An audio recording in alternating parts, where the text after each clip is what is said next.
a Saturday, her young beau called to see if she'd like to go to see a show, but Miss Kate said no. I'll tell you what you can do. Take me out to the ball game. Take me out with the crowd. Buy me some peanuts and cracker jack. I don't care if I never get back. Let me root for the home team. If they don't win, it's a shame. For it's 1, 2, 3 strikes, you're out at the old ball game.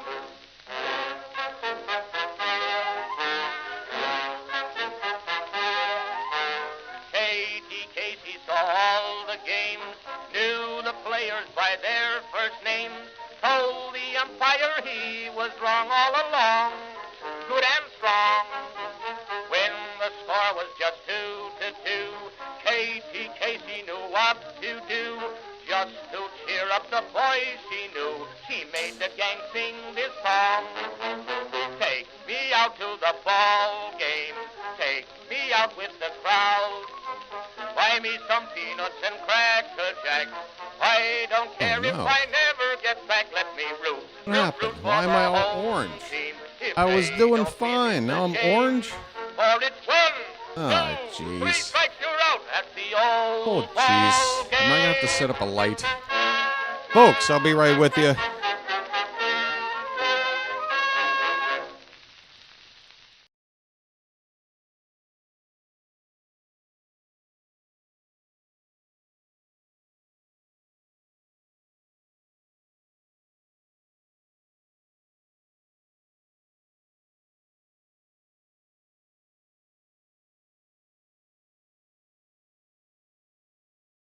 Is that better? Hey, folks.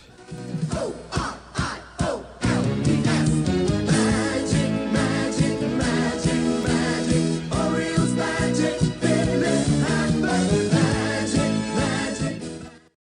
Something magic happens. You feel it in the air. It's the magic of Orioles baseball. Folks, how you doing, everybody? It's your old pal, the Birdwatcher here. People call me BW for short. That works for me. Folks, welcome to the Ed Smith Stadium Spring Training Complex, home of your Baltimore Orioles. Pitchers and catchers have arrived today. Baseball is back, whether you like it or not, and you better like it. Folks, it's so good to be back on live stream doing something that involves the actual team and the season. It's coming. It's starting. We're getting there. We've had an off season. It's still technically an off season. There's still time for player movement, player additions, hopefully, to be made. We're going to talk about that. And we're going to talk about a lot of things, or maybe just a few things for way too long. I don't know. The thing you got to know is I'm very unprepared. I got a few tabs open, some things that I think we can get started on. Mike Elias and Craig Albernaz both had some online sort of press conferences today. They had some things to talk about. So we've got some fresh news, as well as, just recapping, the moves that we've made this off season and taking a look at what the important storylines I think there are to follow for spring training. We've got a lot.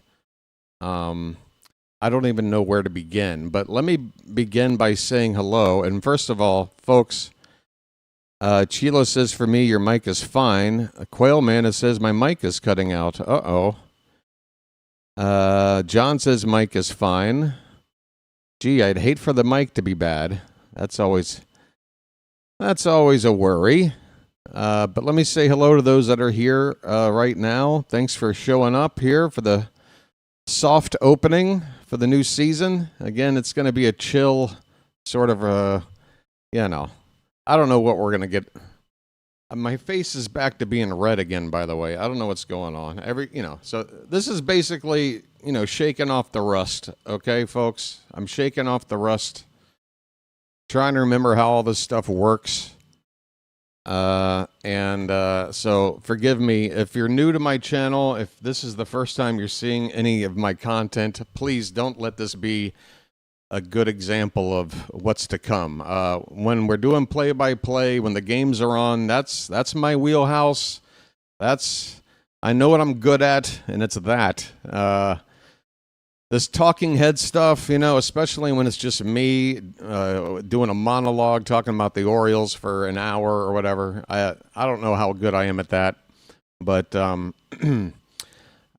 know there's plenty I have to talk about. A lot has happened in this offseason. I think, number one, we can say that the offseason went, God, how do you put this?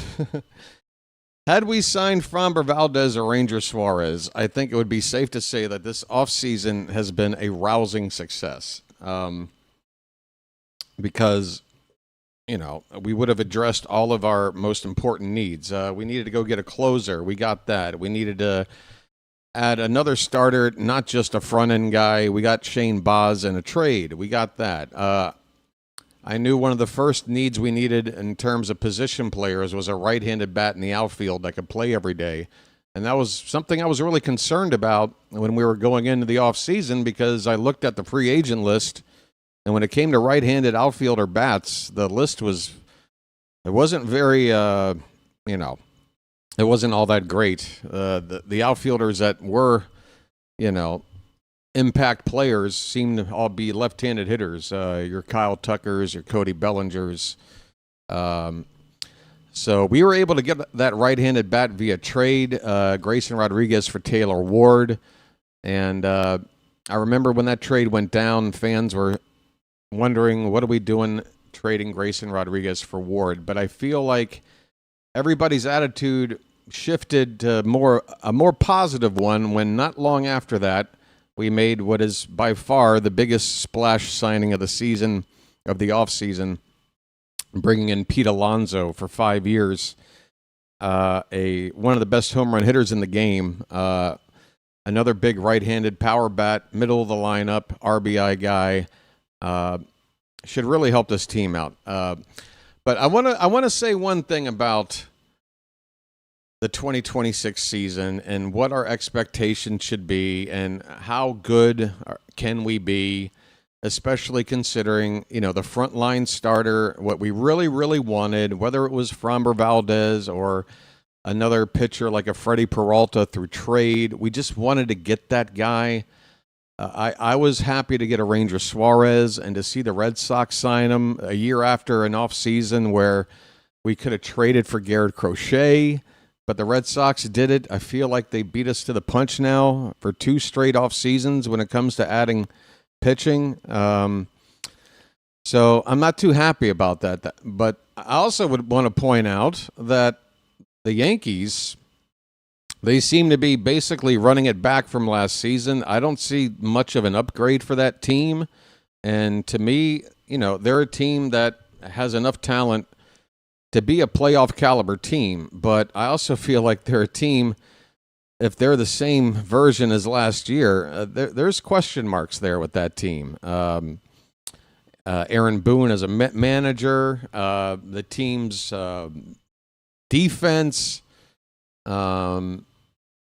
just the way they were taken down by the Dodgers in the World Series 2 seasons ago, where basically the Dodgers had a scouting report of just like, this is how you beat the Yankees. Put the ball in play.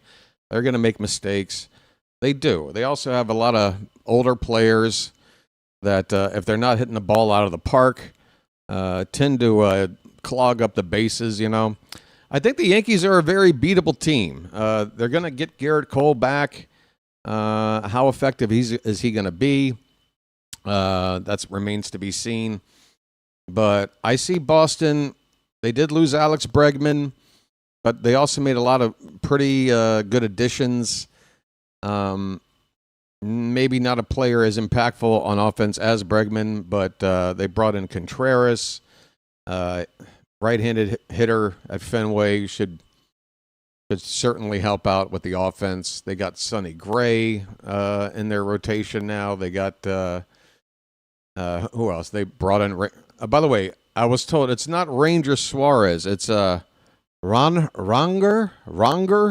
I believe. My friend JJ was telling me he just recently learned that you don't pronounce it Ranger, but Ronger, whatever it is. Boston, plus they got some good young talent. Roman Anthony.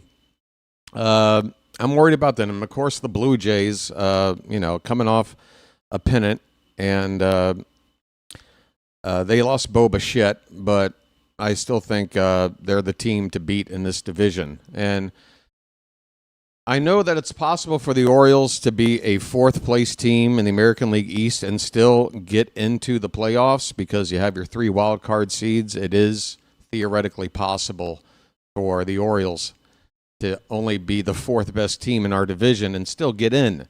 And I would argue that we are in the strongest division. So if there is a division that would pull that off, it would be the East. But I'm looking at teams like the Mariners and teams like the Astros. I feel like, the West could produce more than just a division winner. There might be a playoff seed or a wild card seed coming out of the West. Maybe not the Central. I think whoever wins the Central will be the only representative. And Detroit now with Valdez and Skubal at the top of that rotation, they're looking pretty tough to beat in that division. But yeah, so long story short, I think the Orioles to have a shot at postseason, they need to be better than one of the 3 teams between the Yankees, Red Sox, and the Blue Jays. And right now, I feel like the team we're best suited to be better than is the Yankees of the 3. If you might disagree with that, but is my mic still cutting out? I guess I should be monitoring the chat. How bad is the mic? Oh, no. So anyway, let's see. All right. So, how good can the Orioles be in 2026? How much stronger did we get? Let me tell you something. No way, BW. No way. All right. I love it. Animosity already strong in the Charm City chat. There's no way the Orioles are going to be better. Yeah, no, there's no way. Yeah, there's just no way. Of course. I love Yankee fans. When they are amongst each other on Yankee channels, all they do is, worry about the state of their team. But when they hop on another team's channel, all they can do is tell you how good they are. Yankee fans are a pretty interesting lot. In fact, it's kind of funny that there's a couple of Yankee fans hanging out for this show. Like, you're here to do what? Feel free to do a Yankee preview. I'll come on over and tell you how much you suck. Okay? I don't know what to tell you, folks. It's an opinion, okay? If you think you're better than the Blue Jays, I'd like to hear why. If you think you're automatically better than Boston, I'd like to hear why. Look, you might be better than us. You might be. But I think we match up pretty well with the Yankees. I know second half of last season, I think we started off like 3-4 or 4-3 through the first couple of series. It was pretty much an even split, even though we were obviously not doing well as a team that last year. But head-to-head against the Yankees, that first couple of series were pretty they were pretty even. But that second half, I think the Yankees beat us like 5 out of 6. And they definitely took that season series. So I'm not going to sit here and try to sugarcoat it. But I do know that in recent seasons, 2023, 2024, 2025, I think head-to-head we do pretty good. Oh, you have Judge. Thank you for that Folks, we have breaking news. The New York Yankees have Aaron Judge. So is Quail Man and Scotty Boy just going to sit here and just tell me for the next hour to hour and a half about how wrong I am about anything if I mention the team of the Yankees? What are you guys even here for? What are you going to do? Change my mind? I mean, feel free to say what you got to say. Anyway, look, I'm trying to get to the main point about what the chances are for the Orioles to have success this year. And I'm telling you, it comes down to one thing. One thing. You've seen City Slickers?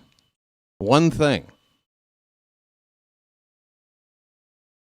And I'm telling you, it doesn't matter whether or not we signed Framber Valdez. It wouldn't matter if we went out and made a trade right now for a guy like a Joe Ryan.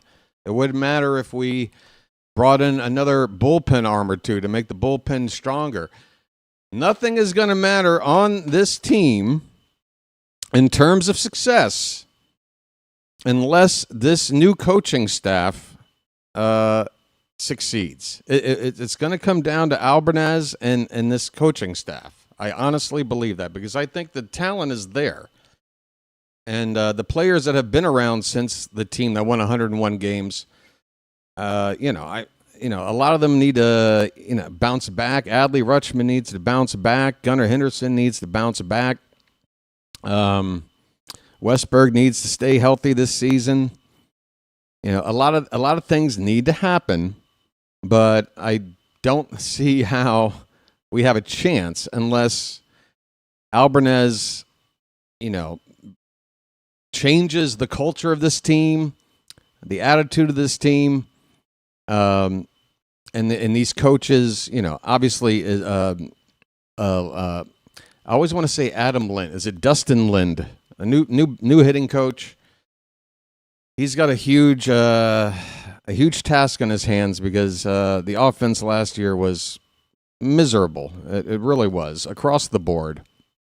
I firmly believe this. Like if we don't get that figured out, it's not going to matter what the roster looks like.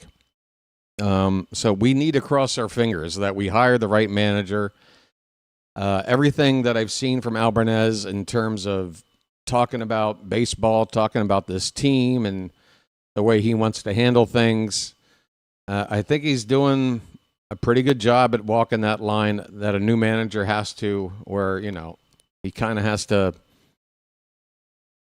sort of mirror or not, he has to reflect sort of the organizational sort of philosophy, but also he's injecting his own personal sort of philosophy. And I want to see that from him. I want to see him take full control of this team. And, whether he's the right guy or not, I feel like the only way he's got a shot at being a great manager is to let him cook. There's a reason why this guy was scouted and picked. And the Orioles weren't the only team looking at Albernaz. I can't sit here and say I've been monitoring this guy's coaching career and can give you examples of all these great things that he's done, but I do think he's got the personality, the right personality. I hope you guys feel the same. Why are you getting so mad? I'm just stating facts. I'm sorry, Quail Man. Let me go back to one of your facts. There's no way the Yankees are going to be better than the Orioles. That's not a fact, dude. Just so you know, that isn't a fact. Wind percentage. Oh, yeah. What percentage of wind? Are you talking about farting? Quail Man, are you just going to be antagonistic the entire time? Is that the plan? It's my first stream back in like months. I'm trying to have a pleasant time. Could you maybe just let me cook? Why am I getting so mad? Okay, bro. Yeah, that's not designed. No gaslighting techniques going on here. Hey, Froggy. Hey, Michael. Did I say hi to everybody, by the way? Chilo is here. Scotty Boy. KPK. RML. Phantom. Who's telling me my mic is okay. Tiffany. Benny Getz. John Melander. I remember you, John. Nice to see you. Eric Rose checking in. I hope I got everybody. Daniel Barry, if I didn't get you, sorry. I tried. Is the cap ready? Yes, right here.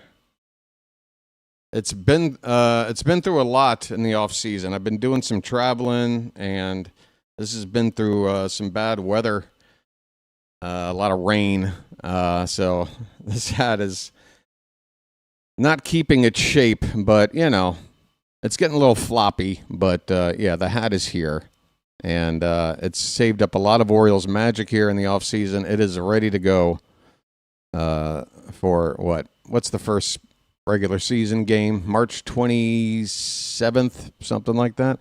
Hey, by the way, the World Baseball Classic is going to be coming up in just, about 2 weeks. I'll be covering that. At least that's the plan. So we're going to have a lot of content for play-by-play before we even get to opening day, folks.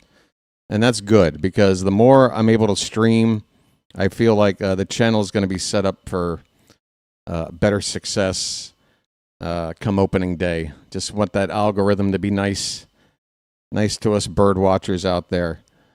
Do me a favor, folks. If you do have a question you want me to answer, or an opinion you want me to give about something, I did mention it in the Discord.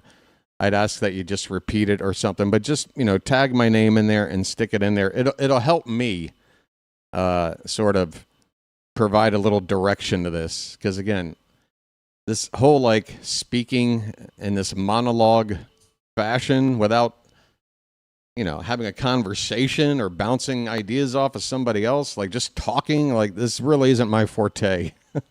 I can call a baseball game because I know what I got to do. This, I just feel like I'm jumping all over the place. I don't know where to go next. I do know one thing that wants to get talked about tonight, because somebody did bring this up. Actually, I've got right here queued up a audio clip. Somebody wanted me to talk about Dustin Lind, the hitting coach, and Craig Albernaz was asked about Dustin Lind. Let's see if this plays through. Let me know if you can hear Albernaz answer this question right here, okay? Putting together your coaching staff, in the early parts of the process, specifically what excited you about the potential of bringing Dustin Lind on board, and I guess what specific strengths do you think he'll bring to the group, and especially, I guess, for the core guys who are looking to self-correct or elevate to kind of get back to their production from a couple seasons ago? Yeah, we were extremely fortunate and lucky enough to grab someone in the caliber of Dustin Lind. I had history with him in San Francisco. So when Mark asked the question about, the Rays and the development, it's just cool to see Dustin Lind's maturation process as a coach, right? And I think that's where our coaching staff in San Francisco, we were on the young side, and kind of see the growth that he had going to Philadelphia, being under Kevin Long, learning from him and being around those players. So it kind of just equipped him with just different experiences. And that's everything about this game. The data, understanding the data, the movement, all that stuff is an unlock and what he brings to the table. But, that experience piece, being in Philadelphia with those caliber of players and competing in that league as well is a very tough division. And being playoff tested too. So he brings a lot of qualities that we want. But for our guys, Dustin Lind, he has a great ability of disarming the players and making them feel comfortable. So allows him to drop the knowledge and nuggets that he feels like the players need. And he has a great way of navigating difficult conversations as well. So that we are extremely excited to have someone like Dustin Lind in our staff. All right, so there you go. That's Albernaz's thoughts about Dustin Lind. Obviously, a hitting coach that will be effective is extremely important to the Orioles' chances for success. It was extremely painful to watch our offense for most of last year. I mean, we would have little stretches, where we get to 10 hits a game or whatever. But I mean, so many games. And really what was the most frustrating was how many times would we face another team's like number 5 starter or a guy making like a spot start, a guy who's barely had any experience, a guy who's got no resume to say like, oh, this guy is a shutdown pitcher, and they come up to face us and they have their best outing of the season. Like, just unable to figure it out against mediocre pitching. Albernaz is, making me feel confident that Lind is the right guy for the job. I'll say this, though. He's coming from Philly. Didn't Cody Ashe come from Philly? So I don't know if just the fact that he was a part of the Phillies are a good team with a lot of great offensive players. I don't know how much coaching a lot of guys like Trey Turner and Bryce Harper and such need to be good. But anyway, that's his thoughts on Adam Lind. Michael says, okay, so looks like we got some questions here.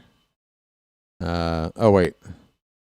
KPK asks, do I miss Mateo as much as he does? Well, KPK, I need an idea. I would assume by your 3 laughing emojis that you miss him next to nothing. I'm fine moving on from Mateo. I'm not like, thank God that time period is over or whatever. I mean, I knew what Mateo's tools were, and those tools come in handy. They can be handy. That speed can be handy. But yeah, I am excited about Jeremiah Jackson and what he did in his 2 months last season, especially, throwing him out there into the outfield without, I mean literally no experience, like less than 5 games, I believe, ever, like in organized baseball, playing in the outfield, and the Orioles just threw him out there. I remember the first game he was in Wrigley, had a ball hit his way, didn't even know like which direction to go. I was like, what are we doing? But he's picked it up pretty well. I'd still say he's a below average defender. But I think that's why we went out and got Blaze Alexander. I'm still confused about this Blaze Alexander trade, folks. I've really understood all the moves we've made so far, but the Blaze Alexander one, for now anyway, has me a little bit confused because he does seem kind of like what Jeremiah Jackson can provide. Maybe a little extra, but enough to where now we have to choose one or the other to stay on the team.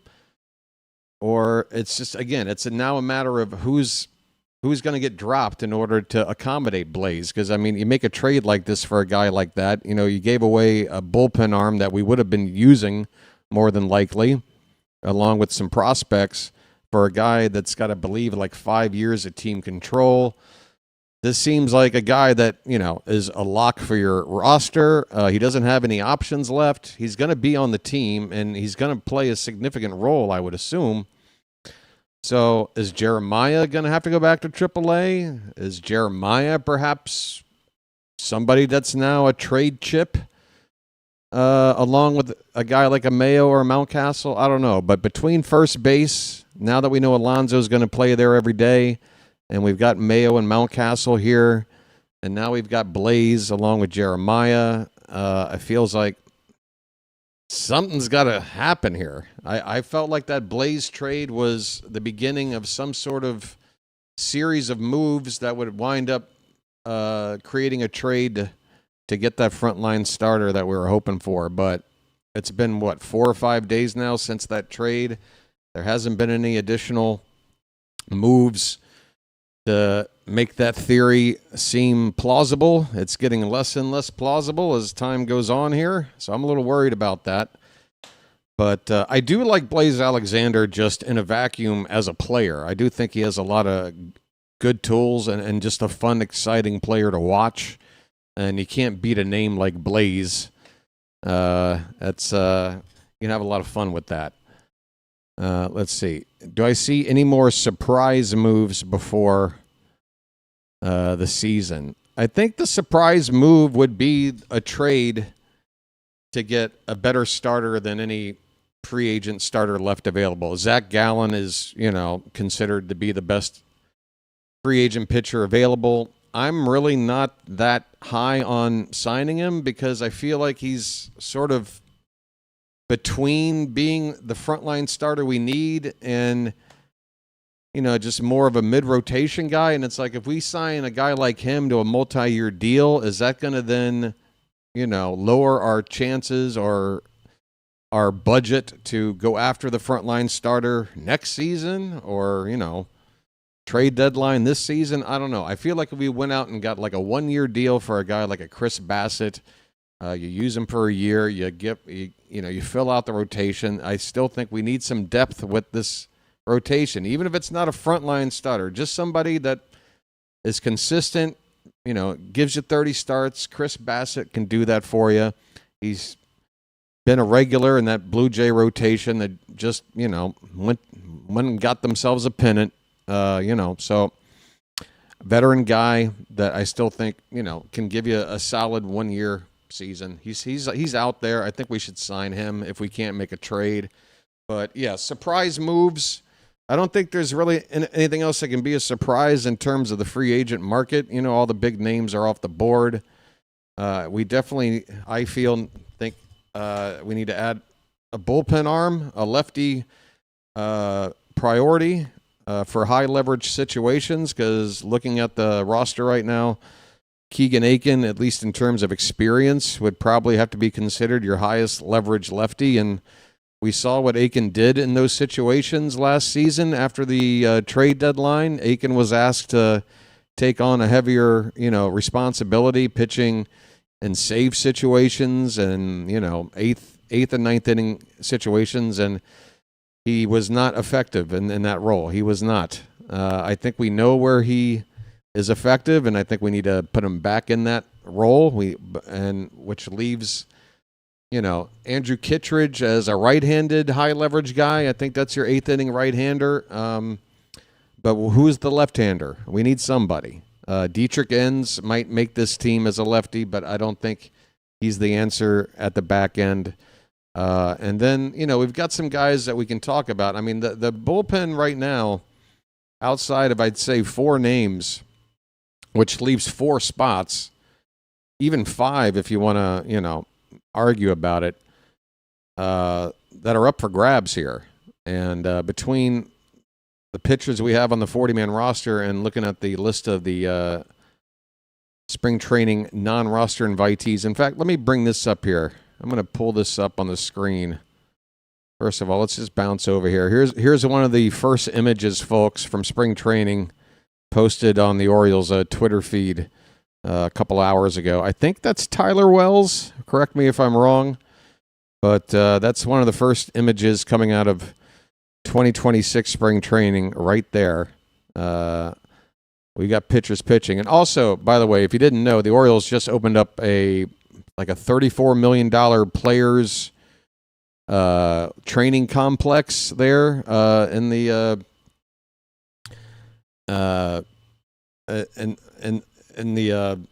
on the property there, I guess. I don't have the details in front of me, but I took a look. They gave you a bit of a tour. You can probably check it out on Orioles social media. But it looks nice. It's always nice to upgrade, the training facilities and everything. Get everything nice and modern and what have you. But yeah, let me pull up this non-roster invitee list and talk about some of these names that aren't on the 40-man, but could, push to make this team. Because we do have some spots in here. Let's see, right here. It's going to take a minute for me to, what do you call it? Crop this so you can see it. Oh, give me one sec. Everything is even smaller now because I got 3 windows open. By the way, I've been working with my friend play-by-play with JJ and his buddy Gabe. They've been helping me out here before I went on stream tonight, setting up a vertical stream. So if all goes well for this coming season, folks, you will have 2 options to watch games along with me on my channel. The horizontal version that you have right now, the one you're used to, but also a vertical one if you like to sit there and hold a phone in your hand and watch. We're going to have that ready for you, I think. But yeah, so here is the spring training non-roster invitee list. Okay. And someone I think was asking, who out of these guys should we be watching? 15 pitchers on this list. I think the one that jumps off the page immediately should be Trey Gibson.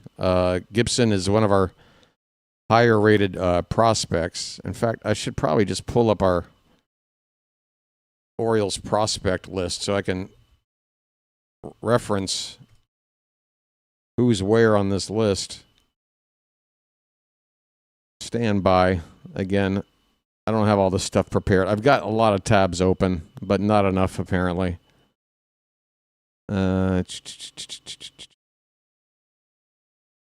right. Here's the Orioles top 20. I guess that'll do. Oh, are you going to make me... Oh, I need an account for that. Good grief. What does it take? Is this it? Stand by. This can't be it. This has Vance Honeycutt on the team. That can't be it. Vance Honeycutt is not an invitee. He's looking like a bust from a couple of drafts ago at this point. Hopefully not. Why is this so hard to find? Let me try another. Orioles top prospects. Open up. 2021? Are you insane? Coming soon? What? Apparently I can't get the prospect list up. My goodness. Okay, Trey Gibson apparently is number 72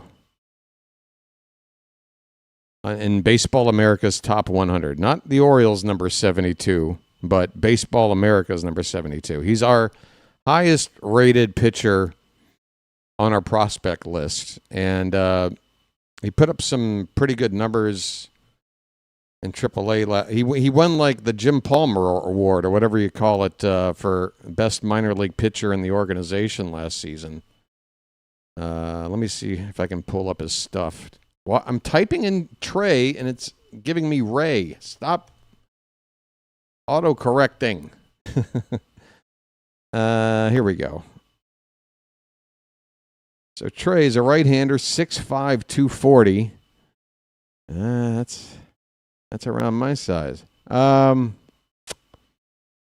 So he got up to AAA Norfolk and did not do well in that stint, actually. A 1-4 record and an ERA near 8. But with Bowie, or I guess as they're now known, Chesapeake, this past season, did go 3-2 with a 1.55 ERA in 52 1/3 innings. Struck out 68 batters in his 52 innings. And he does look like a strikeout pitcher here. 286 strikeouts in his 214 minor league innings. So, yeah, I want to see what Trey Gibson's going to do. That would be my first put a star by him. Luis De Leon, lefty, is another guy that I think is worth monitoring. Do I think he has as quick of a path to making the bigs as Gibson does? No, but he's 22 years old at this point, and he got as high as AA this past season. 2.81 ERA, but that was just in 16 innings. He mostly pitched for Aberdeen, A-ball. So he might still be a little bit raw, maybe not ready, but somebody I'm going to want to watch. And again, we need lefties. So anybody who's lefty, I'm taking a look at. Josh Walker is another lefty on this list, and even though he's had a cup of coffee in the bigs, let me see if I can bring up his stats. They weren't impressive. Yeah, he's been with the Blue Jays and with the Mets briefly over the last 3 seasons. He's only totaled in those 3 seasons 27 1/3 innings and has posted a not too impressive ERA combined of, where are you, ERA? 6.59. But the Orioles see something in Josh Walker. I believe they made a waiver claim to get him in the offseason, or they might have just outright given him a 1-year contract. Somebody might be able to correct me on that, but it was a kind of addition that made me feel like he's going to get a crack. Again, another lefty that I'm looking at. The other pitchers on this list, I'll be honest with you, a lot of them I don't have any knowledge of. I'm not going to pretend to. I mean, some of them I recognize the names, but beyond that, I don't know. And some names I don't recognize at all. You got Albert Suarez on this list, obviously. Big Al, veteran guy. We'd love to see Big Al earn his way back onto the team, but it might be difficult for him because Tyler Wells looks like he's going to be in the rotation. If we add another arm, Dean Kramer might get moved there. I don't know how many right-handed long men we can afford to be putting in the bullpen. But, keep an eye on Albert. The infielders, there's 2 names on this list I'm interested in. Aaron Estrada, who I believe is one of the international signings we made. I think he's still a teenager. Let me pull him up. But he, from Venezuela, he's put up some really nice numbers pretty much every level he's played at, and I think he's got a shot to eventually, get a look on the team. The only thing really against Estrada is his size. He's only 5'8", 21 years old, so, it might be some time before we see him have a chance to be an Oriole, but I'm looking here at his numbers in the minors going back to his age 17 season. So yeah, he's been getting he's been playing a lot of ball here. He's only 20, but he's been playing a lot of ball. This most recent season, he made it as high as AA for Chesapeake, and he got into 27 games, 100 at-bats, and hit 300 with a 500 slug. That's an 855 OPS. His on-base percentage, 355. He stole 4 bases without getting caught. And he popped 5 home runs. I want to see what Aaron Estrada looks like because he looks like a guy that, again, really the thing that's working against him is his size, and sometimes it's difficult when you're that size to just get a chance to break in with the bigs. A lot of front offices out there just look at a player at a certain size and say they're just not cut out for the bigs. Obviously, you got your counter examples, your Jose Altuves and your David Ecksteins and such over the years. But another guy on this list that kind of is in the same situation, but just a few years older, is Peyton Ellis, who I can't remember how we acquired him, but I remember when we did, I was personally excited about it because he's got some connections playing back with Coastal Carolina University down near Myrtle Beach. I used to live near Coastal Carolina for a couple of years, and I knew some people that went there. And I know some players that have come out of there over the years. And Elias is another guy that's very small, but very scrappy and gets on base. I just think these are two guys that you want to root for, like kind of underdog kind of players, but they, if they can get a shot, I just feel like they can really, these little guys, they can provide a lot of spark for a team. You know what I'm saying? There's something about the little guy. Catchers, I think Ethan Anderson is on our prospect list. He's probably the most, I would say if we're looking for a third catcher, like who would we call up if one of Rutschman or Basayo got injured? You're looking at Maverick Hanley as your option. Hanley will be a non-roster invitee. That's kind of your, we know who he is option. Ethan Anderson's kind of the up-and-coming option. Creed Williams also, I think, is very low on the list of prospects, but he's a big dude. I think he plays first base and catches. If I recall, he looks like dude from Eastbound and Down, Kenny Powers. He's got that Kenny Powers look. Anyway, let me get back over here to and outfielders, of course. Enrique Bradfield Jr. This is a big spring training for him. I really hope Bradfield impresses enough to force his way onto this team this season. I think center field is our biggest concern amongst our position players. Cowser right now looking like going to be the everyday center fielder. Leody Taveras, if he makes the team, and I think that he will, would be the backup there. But Bradfield, I'd like to see him, I'd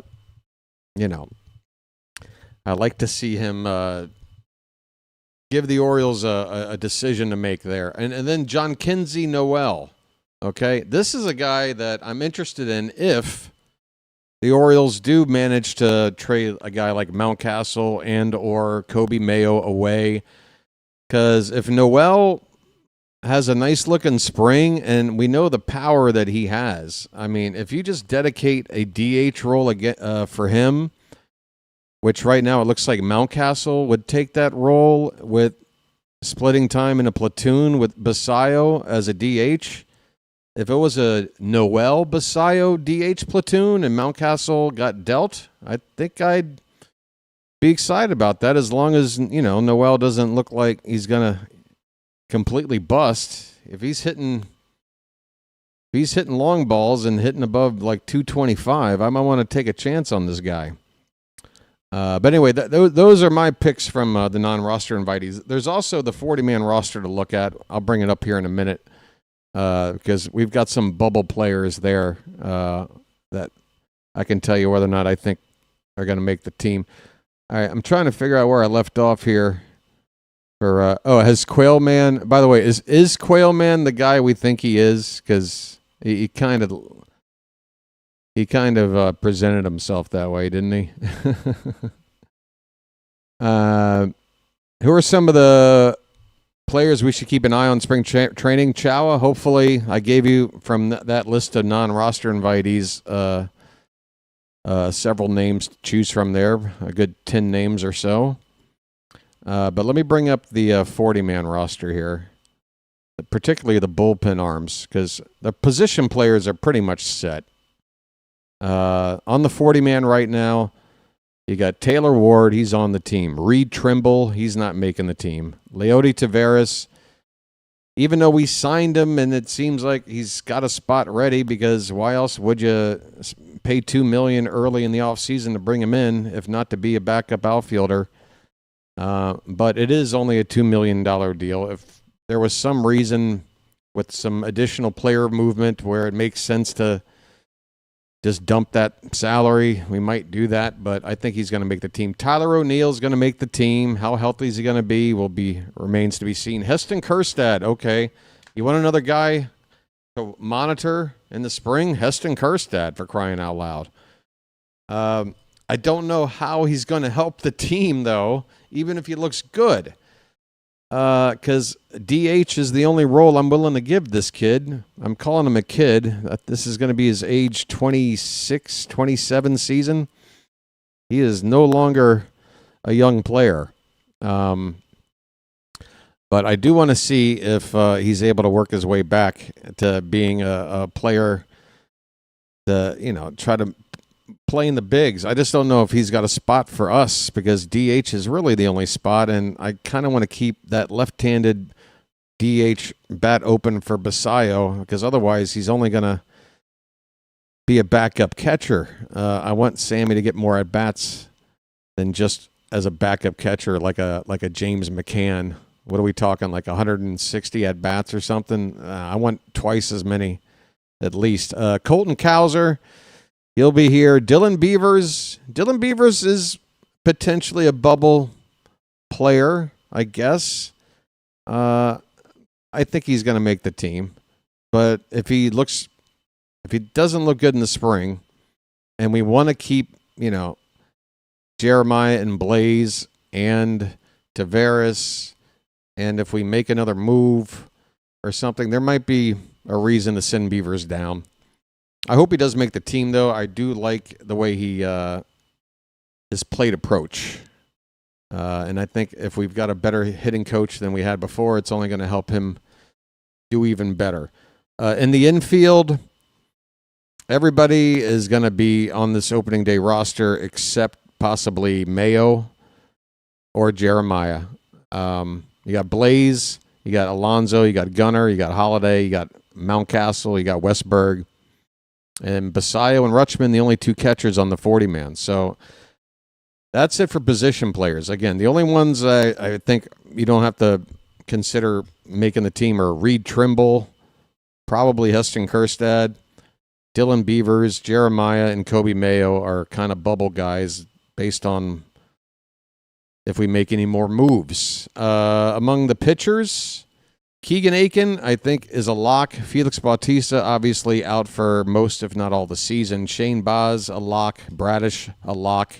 Possibly your opening day starter. Yinier Cano, I mean, if he looks really bad in the spring, I'm not going to say he's a lock. But if he's just okay, I think he's a lock.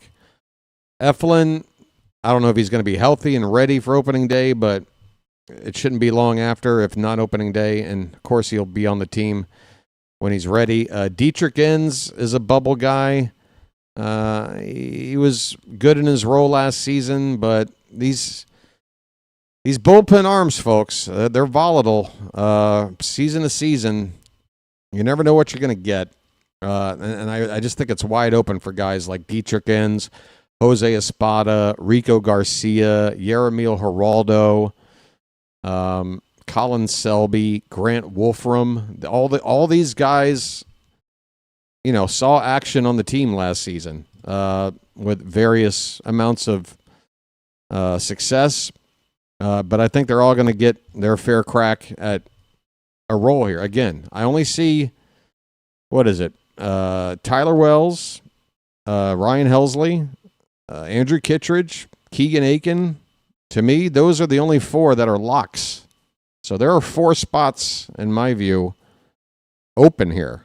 And probably about 7 or 8 guys from this list that I think could take those 4 spots. So, yeah, all these relievers, whenever they're going to be pitching in the spring, we're going to be watching them closely and see how they look. Because we're hoping, it might not... It could be back on that non-invitee list. I told you there's probably about 8 or 9 pitchers on that list who I don't know anything about. But for all I know, one of those guys, Enoli Paredes, Cameron Weston, Keegan Gillies, Hans Kraus. One of these guys could be the bee's knees, folks. Who knows? I'll be watching closely all of these pitchers because until we bring in some more reinforcements, I'm not feeling super confident about the pitching staff as a whole. Not yet. I think we need a couple of more additions, unless one or two of these guys breaks out. All right, let me try to get back to another question. I'm really bad at this. Hey, let me answer your questions concisely in 1 or 2 minutes, and then proceed to go on a 10-minute diatribe. Was it too soon to invite Ike Irish? Yeah, I believe so, Chilo. I think probably a couple of seasons away from... I mean, he might be an invitee next season, but probably a couple of seasons away from actually competing for what I would believe to be the replacement for Adley if he's not going to stay with us. And until the Orioles start showing that they can give out extensions beyond just Basayo, I don't have a whole lot of confidence we're going to extend Rutschman. Will Judd Fabian start the season at AAA? I would think so. And how old is Judd at this point? He's like, what, 23? He's been around now for a bit. It feels like if his chance is going to come... Oh, he's up to 25 years old. Yeah, I mean... Yeah, this is make or break time for Judd Fabian, I would say.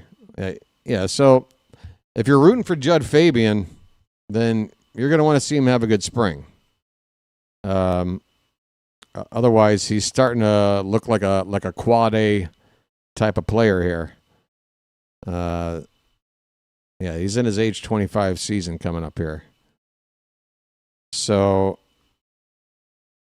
what were you asking about him? Will he start the season? Yeah, I mean, at this point, I think that's, that's, like I say, he's like a quad A player. Like, I think he belongs in AAA, but is he going to be good enough to ever get past AAA? I don't know. Walker was a waiver claim from the Braves on December the 10th. Thank you there, Phantom. And a waiver claim that we've actually held on to here for a bit. So, again, any lefty that we're bringing in to take a look at, I want to take a look at because I do feel like that is our biggest weakness right now is reliable lefties in the bullpen. You need to have them. You're going to want to have that. All right. Aaron Estrada's, Aaron's only 21, and I think he could eventually make an impact on the team. Elis played for the Waldorf, Maryland, Southern Maryland Blue Crabs in 2024 independent minor league team. Sweet. He was in Waldorf, home of good Charlotte. That's awesome. I used to buy weed from a Amish guy that lived south of Waldorf in Charles County. And we would meet at a strip mall in Waldorf for me to pick up my Amish weed.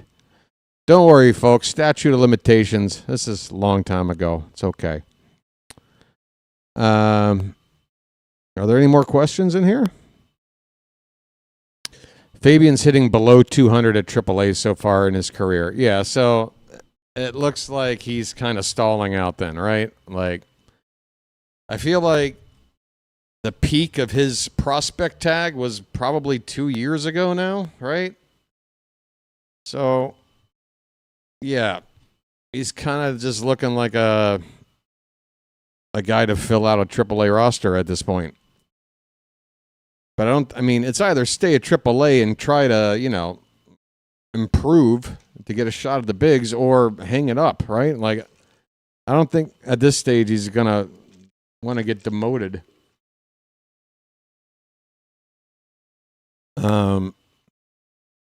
Is a hot spring enough to send Bradfield north with the big club?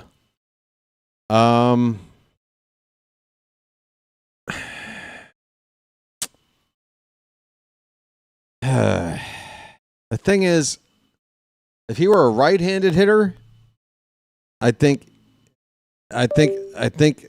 yes. But it's the fact that, Cowser, we got Ward in one corner. We got, I suppose if Beavers didn't make the team for some reason, Cowser could go in a sort of platoon in right field with O'Neill. And then this is all if, Bradfield looked like really good. Like that would be how I could see it working. But, if you got Cowser playing center field as a left-handed bat, like how's Bradfield going to get those at bats? If he was right-handed, then maybe you could platoon, but otherwise, I'm not sure how he's getting at bats. But an injury could do it, like at any time. I would think. I mean, outfielders that we would call up before Bradfield. I mean, if Kerstad is still in AAA and doing stuff, but he's not really an outfielder, though. You're not calling up an outfielder. You're calling up a DH.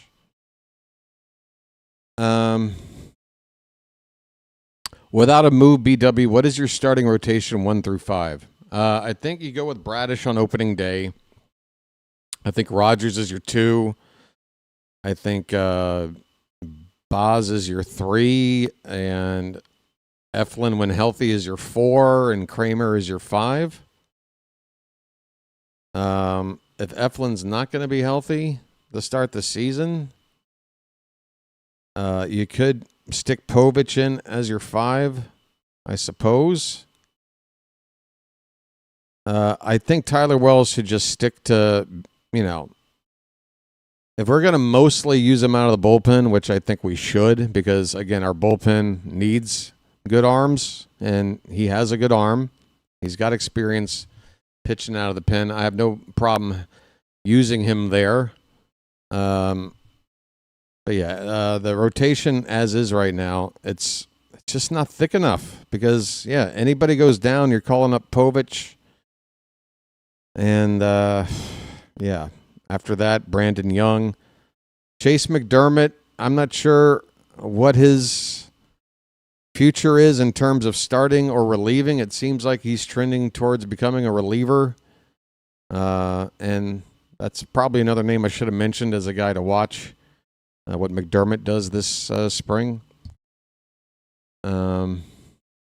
It feels to me that Elias is taking away pitching instead of adding to it. No, the recent trade. Yeah, Shante, I mentioned it. Like, again, I don't have a problem bringing in a guy like Blaze Alexander. I like his game. I like the tools that he can bring to the team offensively and defensively and on the bases, There's things to like about him, but we had to trade away, and look, I don't think I hold Cage Stroud in as high a regard as like your average Orioles fan on Twitter or social media.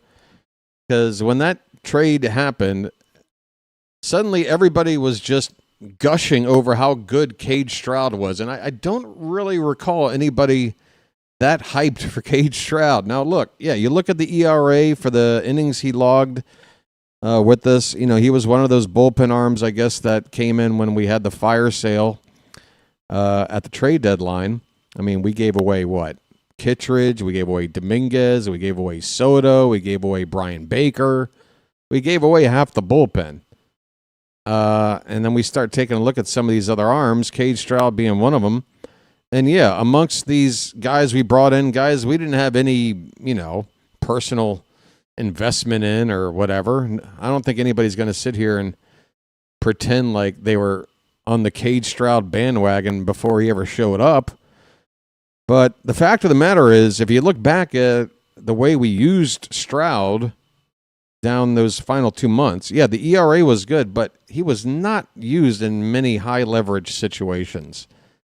So you're talking about a pretty small sample size plus, the fact that, he wasn't facing, he wasn't being put in the high pressure situations. So that's not to say that he's not capable of being good enough to handle that kind of thing. But I feel like people are kind of overvaluing Cade Stroud based on a small sample size, again, without really knowing how effective he is in high leverage spots. So how much did we really give up to give him away? But again, this bullpen, lots of names. Some of them could pan out, but you'd like to just have one or two other guys that have been a little more proven in here and not have like 4 spots open, but maybe just 2,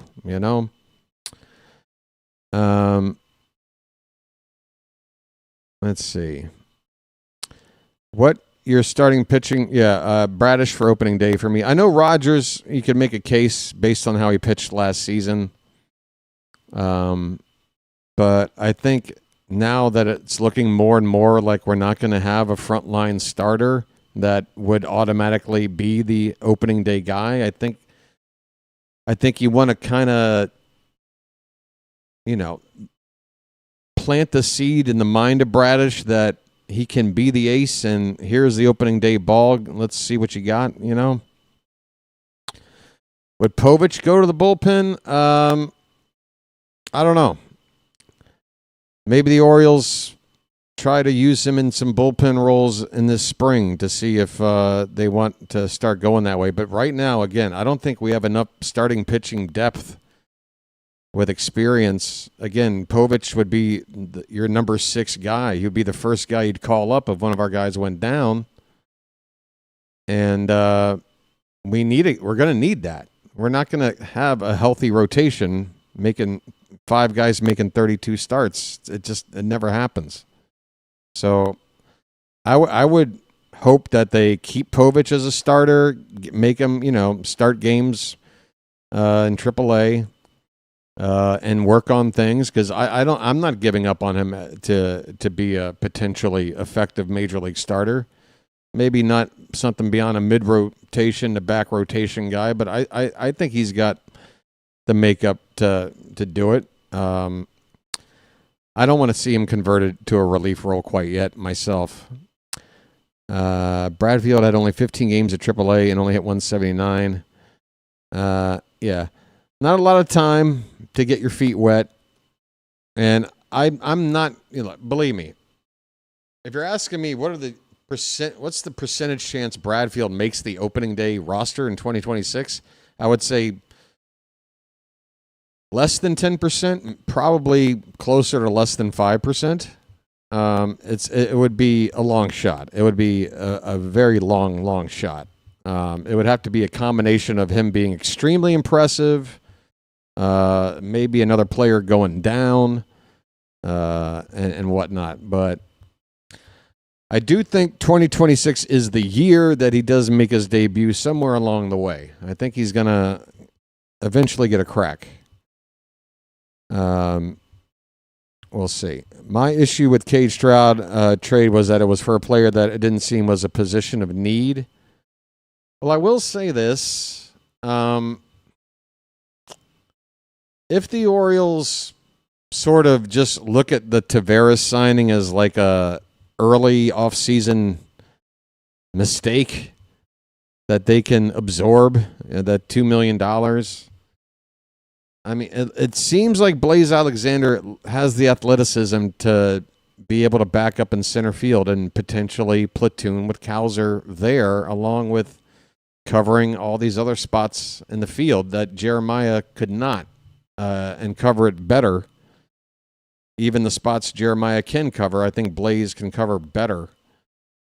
But I think, yeah, I mean, Taveras is on this team right now because you have to have a second option in center field. And until Blaze Alexander joined the team, Taveras was the only other option. So there was no reason to believe that he's not making the team. But now with Blaze here, I don't know. I feel like maybe if Taveras looked like shit in the spring, that he's not necessarily a lock to make this team. I hope everybody looks good. I'm not sitting here rooting for anybody to have a bad spring. I want everybody to be good. Would the O's do a 6-man rotation? No, they actually said, Froggy, already. Like, they made a public statement that they would not use a 6-man rotation. And even though I think that's the future of baseball, I don't think the Orioles have a deep enough starting pitching staff right now to go to a 6-man rotation. I hope eventually we do. It can't be as bad as when we tried Mateo in center field. Boy, oh boy, oh boy. Yep, that did not work. All right, let me see what I got open in these tabs. It might inspire me to switch to another topic. I got a lot of tabs open here. A reminder once again, folks, hit the like button, by the way. There's so much stuff that I got to remember. Hit the like button. It's February. We're well into February. Here's 5 free Magic memberships. The first 5 people to get a free membership for the 2026 season. And there they are, folks.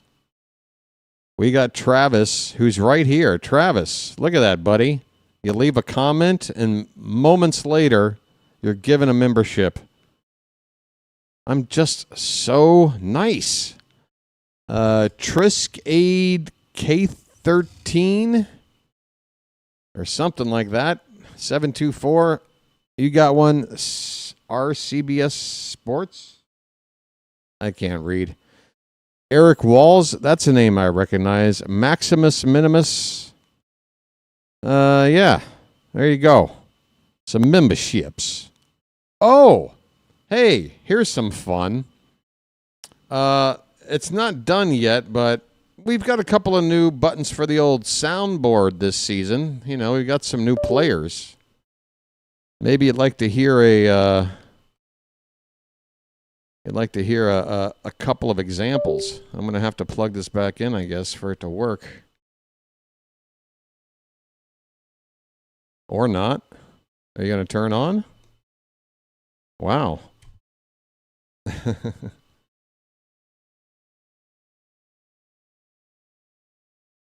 Oh, there we go. Okay, let's see if this is working. All right, okay. All right, so folks, we have a new closer, Ryan Helsley, and closers always have to have music, right? Well, I didn't go with Hell's Bells because that's Trevor Hoffman's song. We got this instead. The team. Taylor? Yes, I said Taylor.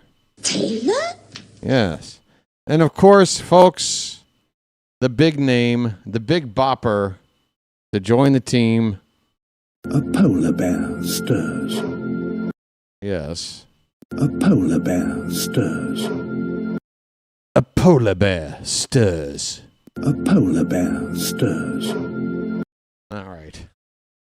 I'm getting back into the swing of things, folks. Come on now. All right. Let's see. Right, so Mike Elias, I talked about Albernaz doing a interview, answering some questions. Mike Elias was also interviewed today, was fielding maybe a dozen or so questions.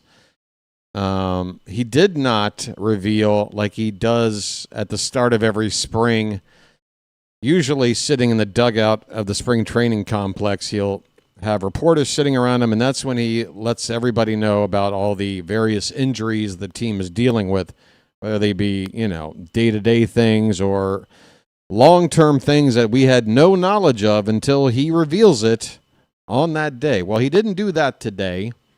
He answered questions, but he didn't go over anything related to injuries. That is something we all have to wait for, and it's never good news.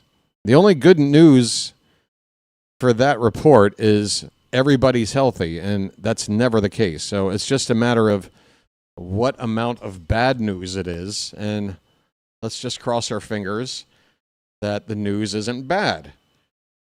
I have to admit, I was tuning into Connor Newcomb, Locked On Orioles, and He's wondering, did we sign Blaze Alexander because we got a major player, infielder, outfielder that has a significant injury, and Blaze is going to be looked at more as an everyday guy for as long as this potential significant injury is. I don't want to think about it. I don't want to think that way. Tomorrow, Pigtown's here. Hey, Pigtown, how you doing, folks? How are you doing, folks? Can you tell it's been a while for me? How are you doing, Pigtown? And folks, if you've not checked out Pigtown Sports YouTube channel, please do so. He has a great Baltimore sports channel. Knows his baseball certainly more than me. Good with the analytics. Very good with the analytics. So yeah, he's saying tomorrow it'll be the Elias interview where we should get the updates on injury news. And based on what he says, there's a pretty good chance I'm going to be streaming tomorrow night to go over that. This is it. This is the beginning of the season. It starts now. I'm not necessarily planning on going live every night if there's not a game to call, but if there's any news going on, even if it's just for a 5-10 minute short session, I'm back. I got the stupid green screen up. Everything's my time off is over with. I'm ready to get down to business. I am ready for some baseball, folks. I am ready. Let's see.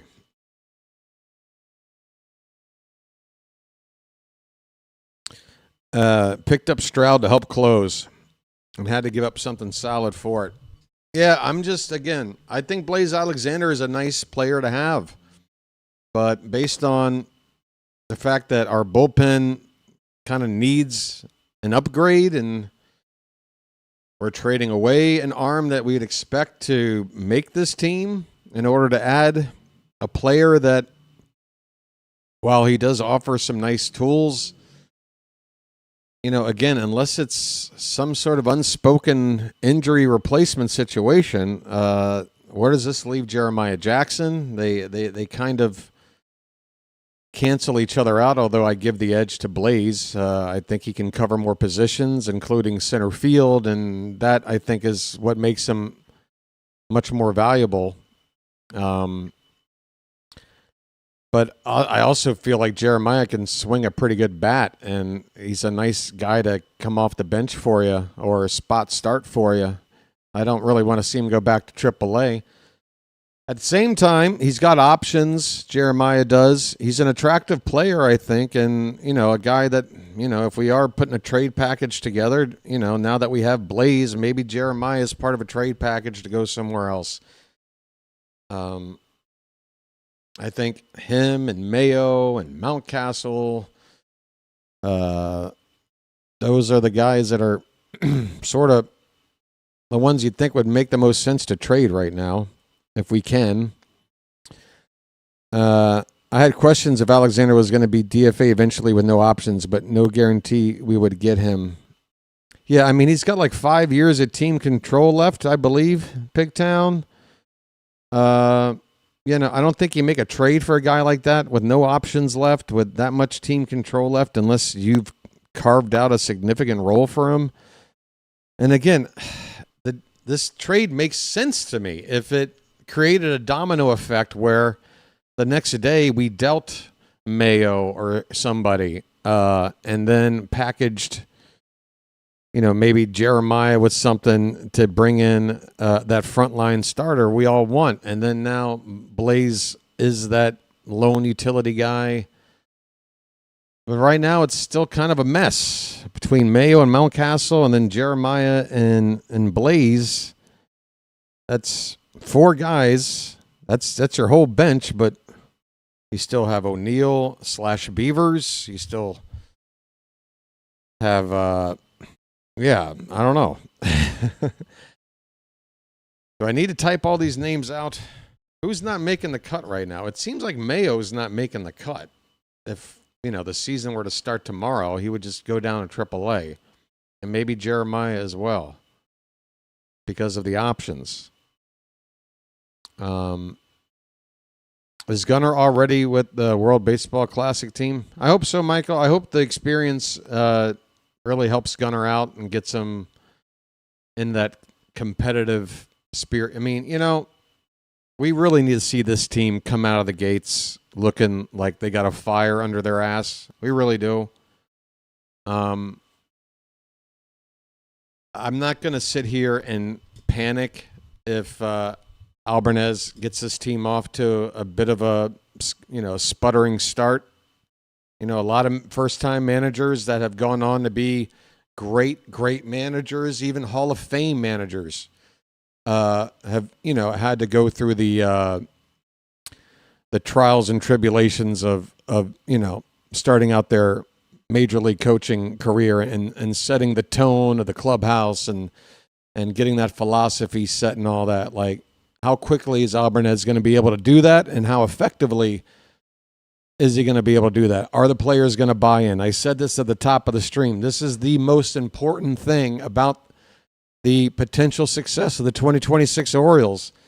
This roster, it could be better than it is if we had a frontline starter or a higher leverage lefty in the bullpen right now. There are things we can do to improve this team, but I'm telling you folks right now, even with those improvements, player personnel-wise, it's not going to make a difference if this coaching staff isn't, the right fit for this team or it doesn't pan out for this team.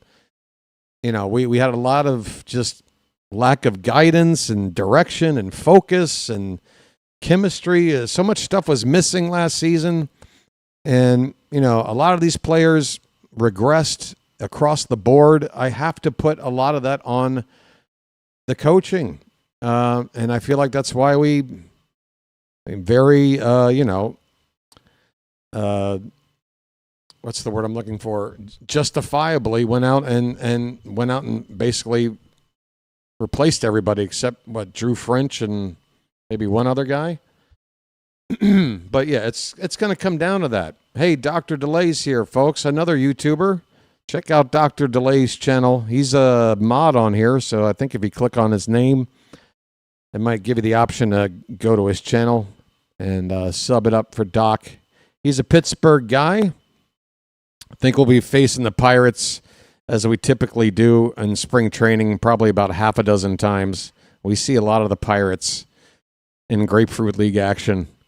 So we'll be taking a look at Pittsburgh. By the way, congratulations on signing Marcell Ozuna. I got to be honest, when the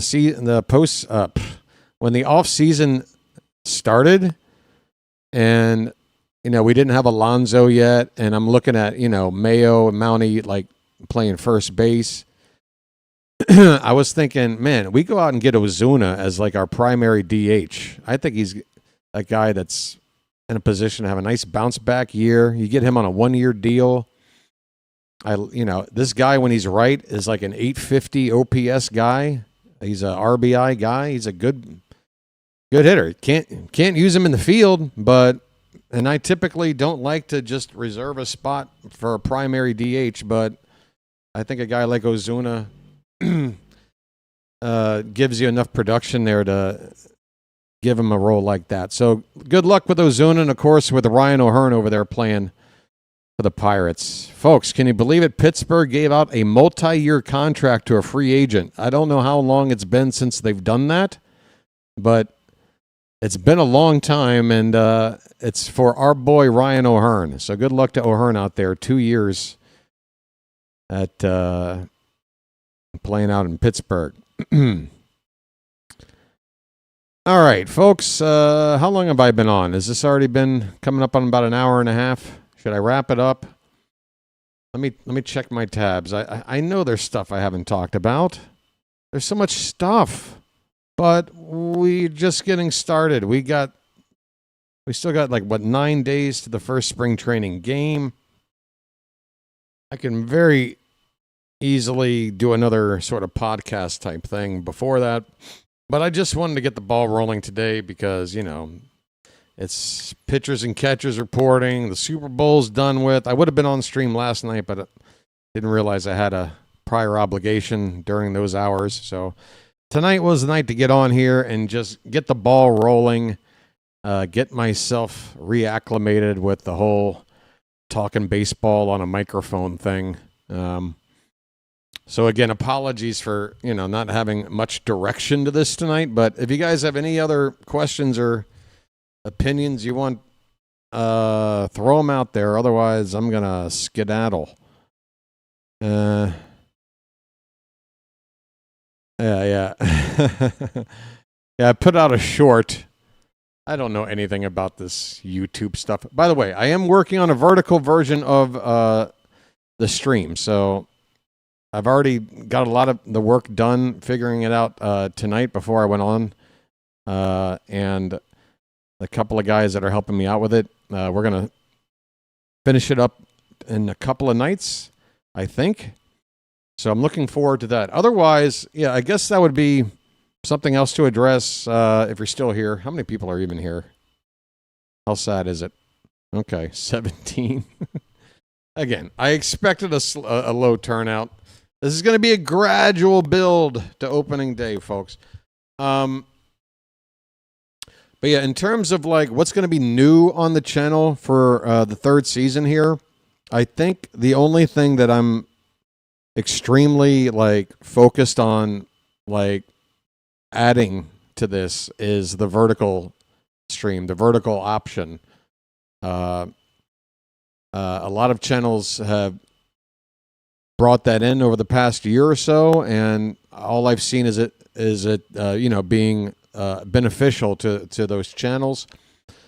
And I know a lot of people out there. I'm not one of them, so maybe that's why it's taken me so long to get on board. But a lot of people prefer to watch stuff holding their phone like this, and I'm a laptop guy, and I want to see things like in a sort of horizontal image, kind of the way your eyes see things.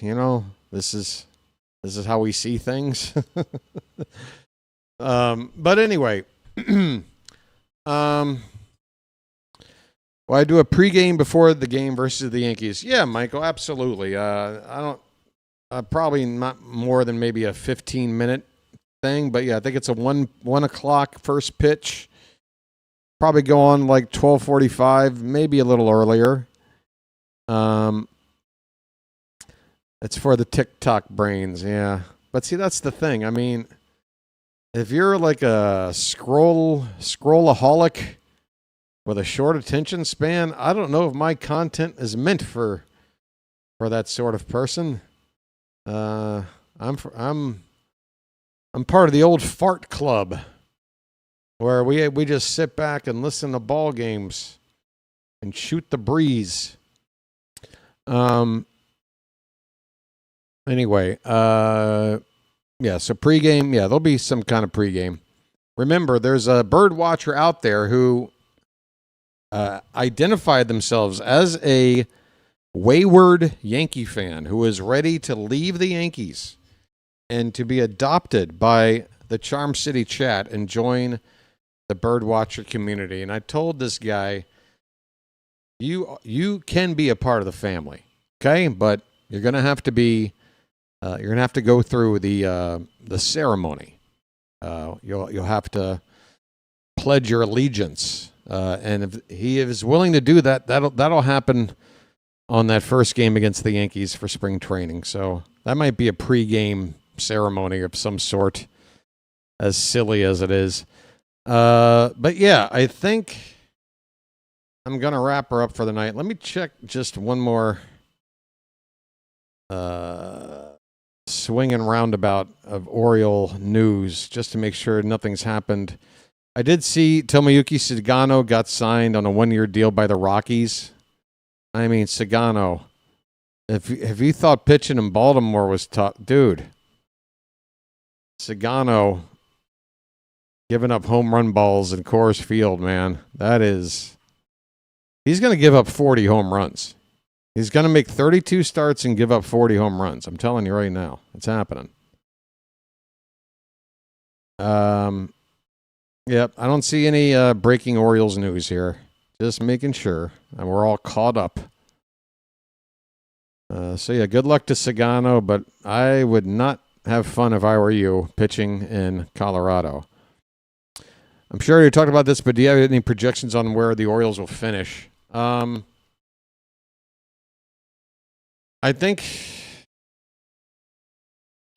really think it's a wide.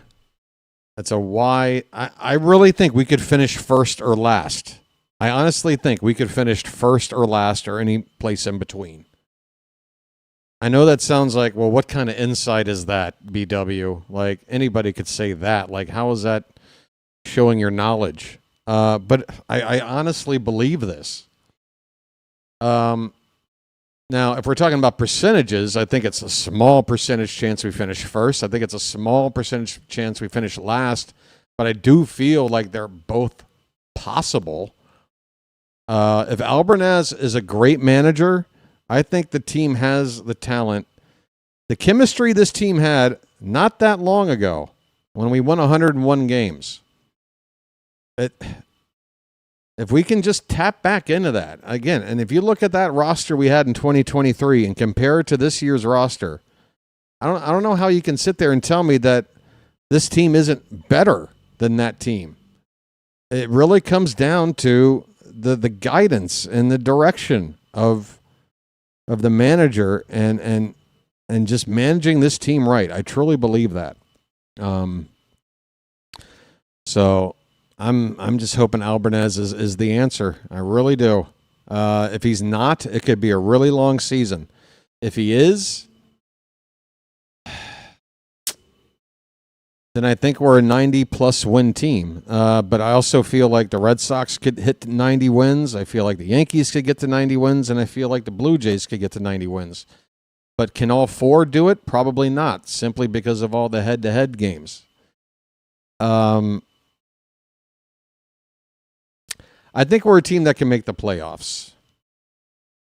But again, that's if we have a competent or better than competent manager. If we have an incompetent coaching staff, we are finishing 4th or 5th, I think. That's the best, most honest answer I can give. Will Adley bounce back? What the heck happened to him? I can't answer part 2, Dr. DeLay. I can only tell you when the heck, which was 2 All-Star games ago. He wore a pirate shirt and something happened. But yeah, I mean, this is a big year for Adley. This is a big year for Adley. I know it sounds silly, but the Orioles social media group or whatever, they put out a little video showing the pitchers showing up, and they're all pitchers and catchers, and they're like signing their name on this like transparent little board that's like they're writing right on the camera. And you see Adley show up, and I'm really looking at Adley. I'm looking into his eyes. I'm like, how's Adley's attitude? Is Adley looking like a guy that's ready to go? And I know this sounds stupid. I know it's based on a split-second look into the eyes of a guy just writing his name on a board. But he looked like he was in good spirits, you know? What does that mean? I don't know.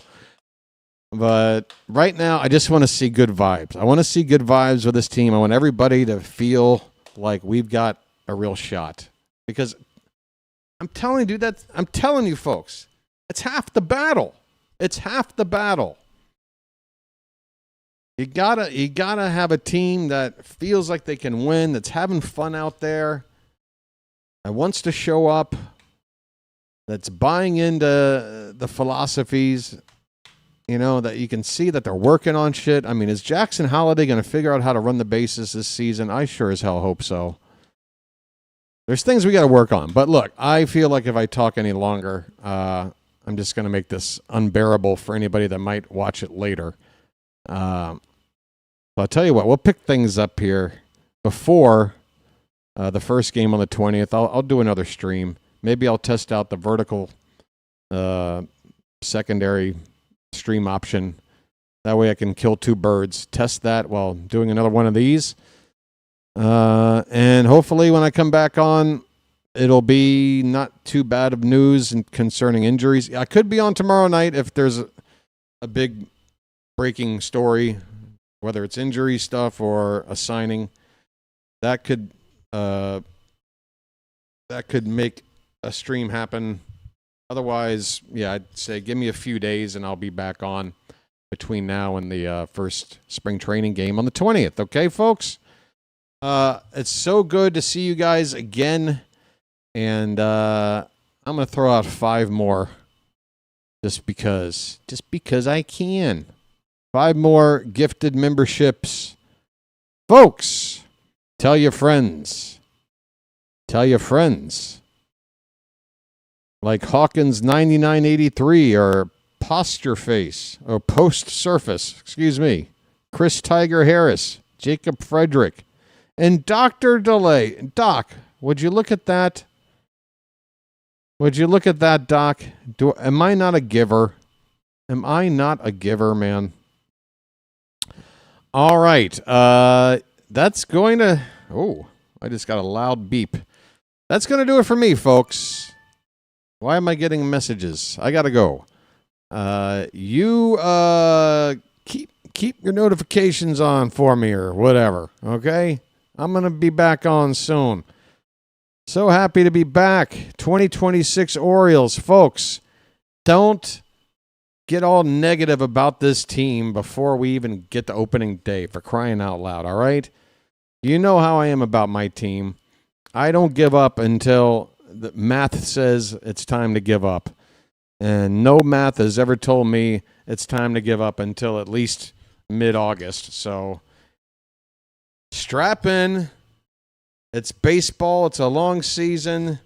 It's got ebbs and flows. It's got peaks and valleys, even for the best of teams. All right? So let's root this team on. It's another season. Don't take it for granted. Every season counts, especially when you're potentially a year away from a lockout or strike and no baseball at all. All right? So I want everybody to be full on Birdwatchers here in 2026. All right? I need a lozenge. Okay, you guys have a good night. Till next time, this has been the Birdwatcher and the Hat, and we will chirp at you later.